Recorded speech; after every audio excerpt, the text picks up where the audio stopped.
Mga boss, best tandem for Philippine President and Vice President 2028. So maraming pwedeng pagpipilian mga boss, pero nasa inyong mga kamay kung sino ang gusto ninyo ating pag-usapan mga boss. Sara Duterte for President at Bungo for Vice President mga boss. So Sara Duterte for President, Marcoleta, Rodante Marcoleta for Vice President. So another choice, Lini Robredo for President and Bam Aquino for Vice President.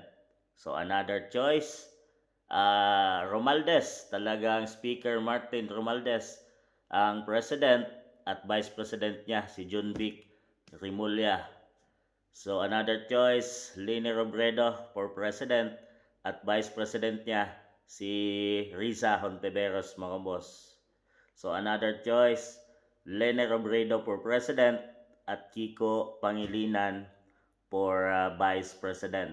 So halos apat na team, tandem dito ay mga Pinklawan, Dilawan, tsaka Marcos Loyalist.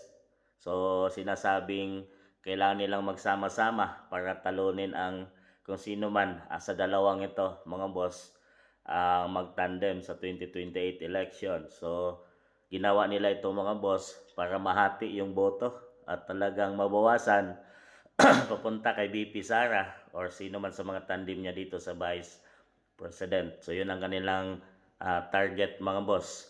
So talagang malayo pa man ay pag-usapan na natin dahil talagang matagal na rin nilang pinag-usapan or pinagplano na sirain si VP Inday Sara, sampahan ng samot-saring kaso para hindi nga ito makatakbo sa 2028 election. So yun ang kanilang target. So hindi sila lumalaban ng patas mga boss. Kailangan nilang gawin dahil nakikita nila na yun ang gusto ng taong bayan dahil sa mga survey ay talagang plus mataas ang rating ni BP Inday Sara at trust rating ng taong bayan ay binigay kay BP Inday Sara laban sa kung sino man ang mga nakaupong opisyal lalo na kay PBBM mga boss na bumagsak at talagang negative ang kanyang nakukuhang trust rating. Talagang ito ay tambalang siguraduhin natin mga boss na magkaroon kayo ng good choice kung sino ang pipiliing president at vice president dahil para ito sa ating kinabukasan at ayaw na nating maulit muli na lulubog dahil palubog na ang ating bansang Pilipinas dahil sa talamak na corruption nangyari sa ating bansang Pilipinas at walang maayos na leader tayo ngayon mga boss na handang labanan ang lahat ng ito, yung may kamay na bakal mga boss.